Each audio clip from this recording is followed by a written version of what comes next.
اور کہا ہے کہ وہ انصاف کے لیے ہر در کھٹکھٹائیں گے، اور آنریبل چیف جسٹس صاحب کو اس حوالے سے سینیٹرز پاکستان تحریک انصاف کے وہ بھی ایک خط لکھ چکے ہیں۔ انہوں نے کہا ہے کہ وہ سپریم کورٹ بھی جائیں گے اس حوالے سے، اور وہ انصاف چاہتے ہیں کہ اس کام میں جو لوگ بھی ملوث ہیں، تشدد کے کام میں ملوث ہیں، لوگوں کو برہنہ کرنے میں، انہیں باقاعدہ طور پہ سامنے لایا جائے اور قرار واقعی قانون کے مطابق سزا دی جائے۔ اس حوالے سے ناظرین، ٹارچر کے خلاف پارلیمنٹ نے ایک بل بھی پاس کیا ہے، اور اس بل میں سزائیں ہیں پبلک آفیشلز کے لیے جو اس کام میں ملوث ہوتے ہیں۔ اس پہ اب صدر مملکت ڈاکٹر عارف علوی جس دن سگنیچر کریں گے، سائن کریں گے، یہ باقاعدہ قانون بن جائے گا۔ اور کیا ہم اس کو ایک واحد مثال بنا سکتے ہیں، پہلی مثال بنا سکتے ہیں کہ اگر پاکستان نے ترقی کرنی ہے، جو 75 سال سے غلاموں والا سلوک ہوتا ہے پاکستان کے شہریوں کے ساتھ، جو سلوک امریکی افواج نے ابو غریب میں کیا، گوانتانامو بے میں کیا، جو برطانوی سامراج یہاں پہ بر صغیر پاک و ہند میں آزادی سے پہلے کرتا تھا، وہ پچھلے 75 سال سے کسٹوڈیل ٹارچر پاکستان میں چل رہا ہے۔ قانون پاس ہو گیا ہے، تو کیا اعظم سواتی کے کیس میں ان لوگوں کو آئیڈینٹیفائی کر کے باقاعدہ طور پہ سزا دی جائے گی؟ یہ ایک انتہائی اہم سوال ہے، اور اس کی ذمہ داری پاکستان تحریک انصاف کے قائدین پہ بھی آتی ہے کہ وہ نام بتائیں۔ آپ نواز شریف صاحب کو دیکھیں، انہوں نے تو chief of army staff general Qamar Javed Bajwa کا باقاعدہ نام لے کے مختلف متعدد جلسوں میں ان پہ الزامات لگائے تھے۔ D G I S I اس وقت کے جنرل فیض حمید، ان کے نام لے کے الزامات لگائے تھے، اور اس کے بعد ایک آپ کو یاد ہوگا مشہور زمانہ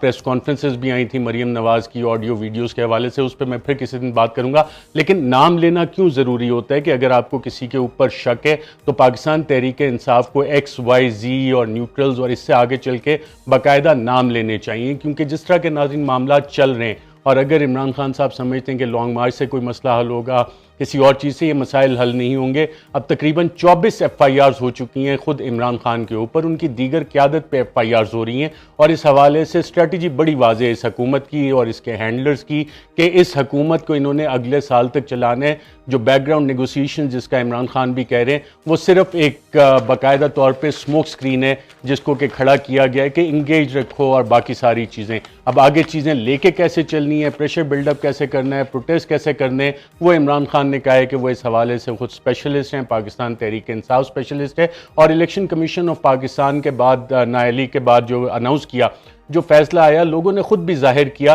کہ وہ اب تنگ آ چکے ہیں ان ساری ڈرامے بازیوں سے۔ فواد چودھری کہتے ہیں بند کمروں میں جو فیصلے ہوتے ہیں ان کا دن اور دور چلا گیا۔ اور جو ناظرین ابھی تک کی اطلاعات ہیں، جو آج تک جس وقت میں آپ سے بات کر رہا ہوں، باقاعدہ طور پہ سرکاری طور پہ وہ فیصلہ ابھی تک ریلیز نہیں کیا گیا الیکشن کمیشن کا۔ کہا جا رہا ہے کہ ایک ممبر نے ابھی تک دستخط نہیں کیا۔ اگر ایک ممبر نے دستخط نہیں کیے تو کل ایسے کیا واقعات تھے، کیا اتنی جلدی تھی کہ کل ہی یہ اناؤنسمنٹ کرنی تھی الیکشن کمیشن آف پاکستان نے کہ ایک ممبر موجود بھی نہیں ہے، بیمار ہے، دستخط بھی نہیں ہے، اور ابھی تک فیصلہ وہ باقاعدہ طور پہ ریلیز بھی نہیں کیا گیا۔ اب ناظرین سوال آتا ہے کہ عمران خان پہ توشہ خانہ کا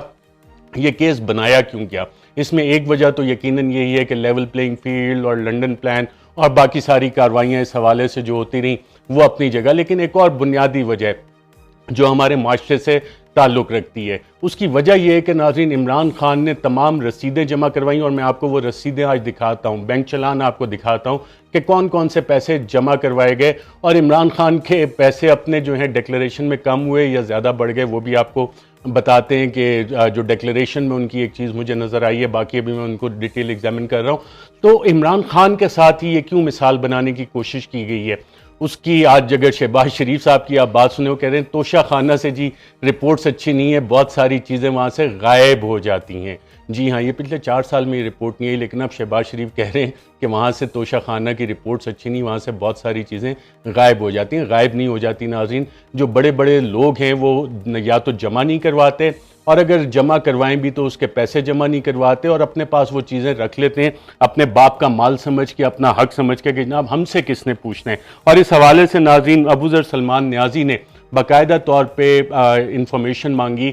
کہ 1947 سے لے کے اب تک کے جتنے بھی صدور رہے ہیں، وزراء اعظم رہے ہیں، ان کی معلومات فراہم کر دی جائیں۔ تو وہ حکومت جو توشہ خانہ پہ بھنگڑے ڈال رہی ہے عمران خان کے حوالے سے، انہوں نے کابینہ ڈویژن نے 28 اپریل 2022 کو جواب دیا کہ جناب یہ تو کلاسیفائڈ انفارمیشن ہے، یہ کلاسیفائڈ انفارمیشن ہم آپ کو نہیں دے سکتے، اس سے پتہ نہیں کون سے ریاست کے راز افشاں ہو جائیں گے، تو اس چیز کو باقاعدہ طور پہ چھپا لیا گیا کہ جناب یہ ہم نہیں بتائیں گے۔ عمران خان نے ناظرین اس میں کام کیا تھا، انہوں نے باقاعدہ یہ قوانین بنائے تھے کہ کم از کم 50% رقم دے کے آپ رکھ سکتے ہیں کوئی بھی تحفہ، اس سے پہلے 10%، 15%، اور گاڑیاں تو آپ رکھ ہی نہیں سکتے تھے، جو توشہ خانہ کے ریفرنس آصف زرداری پہ بنے، میاں نواز شریف کے پہ اس حوالے سے ریفرنسز بنے، ان کا آج تک فیصلہ نہیں آیا، لیکن پچھلے 3 سال کا یہ فیصلہ کروایا گیا باقاعدہ طور پہ، جو پاکستان تحریک انصاف کے متعدد قائدین کہتے بھی ہیں۔ اور قوانین میں جو ناظرین تبدیلی ہوئی تھی اس میں بڑا واضح لکھا ہوا ہے، کابینہ ڈویژن کا یہ باقاعدہ آرڈر، اور یہ تمام، جب آپ اس کا پہلا پیراگراف پڑھتے ہیں تو اس میں لکھا ہوا ہے کہ تمام سرکاری اور پبلک فنکشنریز، یعنی کہ کوئی بھی سرکاری افسر ہو، پبلک فنکشنری ہو، چاہے وہ این اے ہو، سینیٹر ہو، پریزیڈنٹ ہو، پرائم منسٹر ہو، کوئی بیوروکریٹ ہو، ان سب نے، ڈپلومیٹ ہو، کوئی فوج کا بندہ ہو، آرمی، نیوی، ایئر فورس، سب نے وہ اگر کہیں باہر جاتے ہیں کسی وزٹ پہ تو وہ تحفے جو بھی ان کو ملتے ہیں وہ جمع کروانے ہیں۔ ساتھ ساتھ اسی قانون میں یہ چیز لکھی ہوئی ہے کہ یہ والا اپلائی کس کس پہ کرے گا، میں آپ کو پڑھ کے بتا دیتا ہوں کہ یہ صدر مملکت پہ اپلائی کرے گا، head of the government prime minister پہ اپلائی کرے گا، چیئرمین سینٹ پہ اپلائی کرے گا، ان کے فیملی ممبرز پہ بھی اپلائی کرے گا، اسپیکر قومی اسمبلی پہ اپلائی کرے گا، چیف جسٹس پاکستان پہ کرے گا، تمام پروونسز کے گورنرز پہ کرے گا، وفاقی کابینہ کے ممبران، attorney general, ministers of state, deputy chairman senate, deputy speaker National Assembly, dignitaries including ministerial status, یعنی کہ جو advisors, S A P M جن کا کہ منسٹر کا سٹیٹس ہے، انہیں بھی کوئی بھی تحفہ ملتا ہے تو انہوں نے بھی وہ جمع کروانا ہے، بتانا ہے۔ پروونشل کابینہ، صوبائی کابینہ، سپریم کورٹ کے تمام جج صاحبان، چیف جسٹس اور ججز، ہائی کورٹس کے چیف جسٹسز اور ججز، ان تمام کی بھی یہ ذمہ داری ہے۔ پارلیمنٹیرینز، تمام منتخب نمائندے، آل گورنمنٹ سرونٹ، تمام سرکاری افسران، سول اور ملٹری، جو کہ چاہے وہ سول بیوروکریسی میں ہو یا ملٹری بیوروکریسی۔ ناظرین پچھلے 6 سال میں chief of the army staff نے بھی متعدد دورے کیے بیرون ملک، ان کو بھی کافی سارے تحائف ملے۔ میں متعدد بار یہ سوال اٹھا چکا ہوں کہ کیا D G I S P R یہ بتائیں گے کہ chief of the army staff کو پچھلے 6 سال میں کتنے تحفے ملے، انہوں نے اس قانون کے مطابق کتنے تحفے توشہ خانہ میں جمع کروائے، کتنی رقم ادا کی اور کتنے تحفے رقم جمع کروا کے اپنے پاس رکھے۔ ابھی تک اس پہ خاموشی ہے۔ اب اس خاموشی کی وجہ کیا ہے یہ پتہ نہیں ہے، اب ذمہ داری ہے میرے خیال وکلا کی، پارلیمنٹیرینز کی، سینیٹرز کی۔ پارلیمنٹ میں، قومی اسمبلی میں کوئی بھی ممبر یہ سوال ڈال سکتا ہے کہ کابینہ ڈویژن بتائے کہ پچھلے 6 سال میں army chief general Qamar Javed Bajwa کو کیا تحائف ملے، chief of the air staff کو کیا تحائف ملے، chief of the naval staff کو کیا ملے، دوسری ڈیفنس ڈیلیگیشنز کو کیا تحائف ملے، اور اس کا انہوں نے کیا کیا، اور منسٹری آف ڈیفنس اس سوال کا جواب دینے کی پابند ہے۔ اسی طرح سینٹ آف پاکستان میں یہ سوال اٹھایا جا سکتا ہے، کوئی بھی سینیٹر یہ سوال ڈال سکتا ہے کہ وزارت دفاع بتائے کہ مسلح افواج کے جتنے ڈیلیگیشنز گئے ہیں ان کو کتنے تحائف ملے پچھلے 6 سال میں، پچھلے 5 سال میں، کس کس کو کتنے تحائف ملے اور اس کا انہوں نے کیا کیا۔ لیکن ابھی تک کسی پارلیمنٹیرین نے یہ سوال نہیں ڈالا۔ نہ صرف یہ، کوئی بھی وکیل اب اس بیسس پہ کسی بھی عدالت میں، Sindh high court, Lahore high court, Peshawar high court, Balochistan high court, Islamabad high court یا سپریم کورٹ میں پٹیشنز فائل کر سکتی ہیں، بار ایسوسیشنز، کہ بتایا جائے کہ باقی یہ جتنے بھی ڈیلیگیشنز گئے ہیں، ملٹری ڈیلیگیشنز گئے ہیں، ڈیفنس ڈیلیگیشنز گئے ہیں، ان کو کتنے تحائف ملے، ان میں سے کتنے لوگوں نے یہ تحائف جمع کروائے اور کتنوں نے کتنی رقم دے کے یہ تحائف اپنے پاس رکھے۔ کیونکہ اگر ملک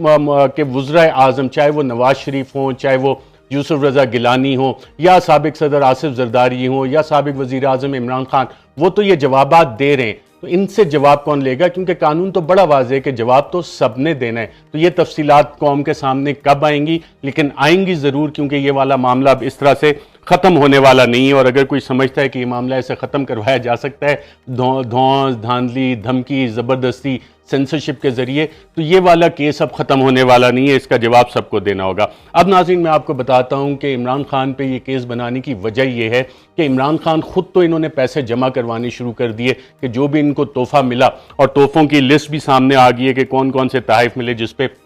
انہیں بڑے بھنگڑے ڈالے، اس تمام کی رسیدیں موجود ہیں اور قانون کے مطابق یہ سارا کام کیا گیا۔ ان کی ٹیکس ڈیکلیریشن میں یہ تمام چیزیں موجود ہیں، اور یہ دستاویزات میں آپ کو دکھاتا ہوں۔ یہ پہلی رسید ناظرین آپ جو دیکھ رہے ہیں یہ 28 نومبر 2018 کی ہے، اور اس حوالے سے 7,54,000 روپے Imran Khan prime minister of Pakistan, انہوں نے سرکاری خزانے میں ان تحفوں کے عوض جمع کروائے جو لسٹ آپ دیکھ چکے ہیں۔ اسی طرح 28 نومبر 2018 کو پھر وزیر اعظم عمران خان نے 2,94,000 روپے سرکاری خزانے میں جمع کروائے، 2,94,000 روپے سرکاری خزانے میں جمع کروائے۔ پھر 7 دسمبر 2018 کو وزیر اعظم عمران خان نے 3,38,600 روپے سرکاری خزانے میں جمع کروائے۔ اسی طرح 22 جنوری 2019 کو وزیر اعظم عمران خان نے 2,01,78,000 روپے سرکاری خزانے میں توشہ خانہ کے عوض جمع کروائے۔ اسی طرح ناظرین آپ کو یہ کوئی اور رسیدیں نہیں دکھائے گا، وہاں پہ آپ کو نکل آئیں گے کیلیبری فونٹ نکل آئیں گے، قطری خط نکل آئیں گے، کوئی اور بہانے آ جائیں گے کہ نہیں جناب یہ کلاسیفائیڈ انفارمیشن ہے، ہم نہیں بتا سکتے۔ اگر ایک ملک کا وزیر اعظم اپنی تمام تفصیلات سامنے رکھ رہا ہے، پیسے جمع کروا رہا ہے، تو باقی کوئی وزیر اعظم چیف ایگزیکٹو سے بڑا تو نہیں ہے پاکستان کے آئین کے تحت کہ وہ اس کا جواب نہ دے۔ اسی طرح ناظرین 8 اگست 2019 کو بیگم پرائم منسٹر آف پاکستان وزیر اعظم کی اہلیہ نے 5,44,700 روپے سرکاری خزانے میں جمع کروائے توشہ خانہ میں۔ اسی طرح ناظرین عمران خان وزیر اعظم پاکستان نے 19 نومبر 2019 کو 2,40,000 روپے سرکاری خزانے میں جمع کروائے توشہ خانہ کے عوض۔ پھر 9,35,000 روپے عمران خان وزیر اعظم پاکستان نے 19 مارچ 2020 کو سرکاری خزانے میں جمع کروائے۔ آپ کو کوئی اور رسید نظر نہیں آئے گی، کوئی اور نہیں یہ بتائے گا کہ آرمی چیف نے کتنے پیسے سرکاری خزانے میں جمع کروائے، نیول چیف نے کتنے کروائے، ایئر چیف نے کتنے کروائے، چیئرمین سینٹ نے کتنے کروائے، باقی پارلیمنٹیرینز نے کتنے کروائے، یہ والی چیزیں نہیں آ رہی۔ سیکٹری ڈیفنس نے کتنے کروائے، سیکٹری فارن افیئرز نے کتنے کروائے، سیکٹری کابینہ یا دیگر جو سرکاری بیوروکریٹس باہر جاتے ہیں، اٹانومس باڈیز کے چیئرمین جاتے ہیں، کسی کی اور یہ رسیدیں آپ کو نظر نہیں آئیں گی سوائے عمران خان کے ابھی تک جو کہ پبلک ہوئی ہیں۔ ان سب کو بتانا چاہیے کہ کس نے کون سے پیسے جمع کروائے۔ پھر ناظرین 26 اکتوبر 2020 کو وزیر اعظم عمران خان نے 24,35,000 روپے سرکاری خزانے میں توشہ خانہ کے عوض جمع کروائے۔ اسی طرح ناظرین 26 اکتوبر 2020 کو وزیر اعظم نے 33,65,000 روپے سرکاری خزانے میں جمع کروائے، وزیر اعظم عمران خان نے۔ اسی کے بعد ناظرین ایک اور رسید میں آپ کو دکھا دیتا ہوں، 27 اکتوبر 2020 کو یہ باقاعدہ طور پہ چلان جمع کروایا ان تمام چیزوں کا، 56,66,000 روپے وزیر اعظم پاکستان نے سرکاری خزانے میں جمع کروائے، اور اس پہ اسٹیٹ بینک آف پاکستان کی آپ کو رسید بھی نظر آ رہی ہے، اور یہ عمران خان صاحب کا اپنا چیک اس حوالے سے جمع جو سرکاری خزانے میں انہوں نے جمع کروایا۔ اسی طرح ناظرین 11 جون 2021 کو وزیر اعظم عمران خان نے 85,000 روپے سرکاری خزانے میں جمع کروائے۔ پھر 28 جون 2021 کو 1,000 روپے بھی انہوں نے جمع کروائے سرکاری خزانے میں۔ اب ایک ایسا وزیر اعظم جو 1,000 روپے بھی سرکاری خزانے میں جمع کروا رہے اس کے خلاف تو پورے نظام نے ہونا ہی ہے، وہ سب کہیں گے صاحب کرپشن کو چھوڑیں، کیونکہ سب کی دکانیں یہ بند کر رہے تھے عمران خان صاحب۔ سب کو اگر وزیر اعظم 1,000 روپے بھی جمع کروا رہے تو پھر کس کی مجال ہے کہ جناب وہ اپنے پیسے جمع نہ کروائے۔ اسی طرح ناظرین اگلی پہ آتے ہیں تو 28 جون 2021 کو 1,33,250 روپے وزیر اعظم نے جمع کروائے سرکاری خزانے میں۔ پھر 8 جولائی 2021 کو تقریباً 29,14,500 روپے جمع کروائے سرکاری خزانے میں۔ 23 فروری 2022 کو 1,93,000 روپے وزیر اعظم عمران خان نے سرکاری خزانے میں جمع کروائے۔ آپ کو کسی اور کی یہ رسیدیں نظر آتی ہیں کہ سرکاری خزانے میں کسی نے پیسے جمع کروائے ہوں؟ باقی تو سمجھتے ہیں باپ کا مال ہے، مال مفت دل بے رحم، ہم اعلیٰ عہدوں پہ آگے، اب جو بھی مال متا ہے وہ ہم نے کھانا ہے اور کوئی ہم سے سوال بھی نہیں کر سکتا۔ اور ناظرین عمران خان کے جو FBR میں ڈیکلریشن ہے اس میں بھی یہ فگر ہمیں نظر آ رہی ہیں، وہاں پہ بھی باقاعدہ طور پہ انہوں نے یہ ڈیکلریشن دی ہوئی۔ اور سال 2021 میں عمران خان نے ناظرین جو ان کی آمدن ہے جو پچھلے سال کی تھی اور 2021 میں جو انہوں نے اثاثے جمع کروائے اس سے پتہ لگا کہ ان کی آمدن بھی وزیر اعظم ہوتے ہوئے 10 لاکھ روپے کم ہو گئی۔ تو یہ تو ناظرین معاملات ہیں توشہ خانہ ریفرنس کے حوالے سے۔ اس حوالے سے ابھی تک فیصلہ جب ہم بات کر رہے ہیں الیکشن کمیشن نے نہیں دیا، ایک ممبر نے سائن بھی نہیں کیے، اب اس حوالے سے جلدی کیا تھی یہ سمجھ نہیں آ رہی۔ اب ناظرین بات کرتے ہیں کہ گاڑی کی ڈگی میں بیٹھ کے کون چھپ چھپ کے کس سے ملاقاتیں کرتا رہا۔ ناظرین یہ بات بتائی ہے پاکستان مسلم لیگ ضیاء کے سربراہ جناب اعجاز الحق صاحب نے. اعجاز الحق صاحب صاحبزادے ہیں سابق chief of the army staff, سابق صدر مملکت جناب ضیاء الحق صاحب کے، اور انہوں نے جو بات کی ان کے پاس معلومات کافی زیادہ ہوتی ہیں. تو اعجاز الحق صاحب کیا کہتے ہیں دیکھتے ہیں. یہاں ایسے لوگ ہیں جو کاروں کی ڈگی میں بیٹھ کے کون گیا تھا سر؟ کاروں کی ڈگی میں بیٹھ کر جو گئے تھے، آپ پوچھیں آج جو وزیر اعظم ہے وہ گئے تھے، اور کون گیا تھا؟ کاروں کی ڈگی میں بیٹھ کے کون گیا تھا؟ غالباً ندیم ملک صاحب کی آواز ہے، پوچھیں کون گیا تھا، تو اعجاز الحق صاحب کہہ رہے ہیں وہ صاحب گئے تھے جو آج وزیر اعظم ہے، یعنی شہباز شریف بقول اعجاز الحق کے گاڑی کی ڈگی میں بیٹھ کے گئے تھے. اچھا اب گئے کہاں تھے؟ یہ سوال یہ آتا ہے. اس کا جواب بھی انہوں نے دیا اعجاز الحق صاحب نے. کتنی ملاقاتیں ہوئی تھی آرمی ہاؤس میں، ذرا اس کا ریکارڈ نکلوائیں اور آپ کو پتہ لگ جائے گا کہ یہ کس طرح گئے تھے ملنے. یعنی کہ اب آگے وہ کہہ رہے ہیں کہ آرمی ہاؤس میں اعجاز الحق صاحب یہ دعویٰ کر رہے ہیں کہ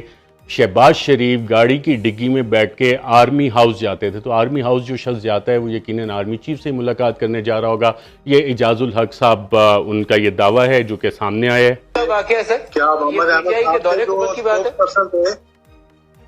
جی یہ عمران خان کے دور حکومت کی بات. اچھا اب آگے سے جب سوال ہوتا ہے کہ یہ کب ہو رہی تھیں ملاقاتیں، تو اعجاز الحق صاحب کہتے ہیں یہ اس وقت کی بات ہے جب عمران خان ملک کے وزیر اعظم تھے. تو یہ خفیہ ملاقاتیں گاڑی کی ڈگی میں بیٹھ کے شہباز شریف صاحب chief of the army staff سے آرمی ہاؤس میں جا کے کرتے تھے. اور اعجاز الحق صاحب کہتے ہیں کہ اس کا ریکارڈ نکلوائیں اور چیک کر لیں. اس حوالے سے ناظرین مزید بھی بات کریں گے، لیکن آج کے لیے اتنا ہی. اپنا خیال رکھیے گا. مجھے دیجیے اجازت. اللہ حافظ. Subscribe our YouTube channel now and don't forget to press the bell icon for latest updates.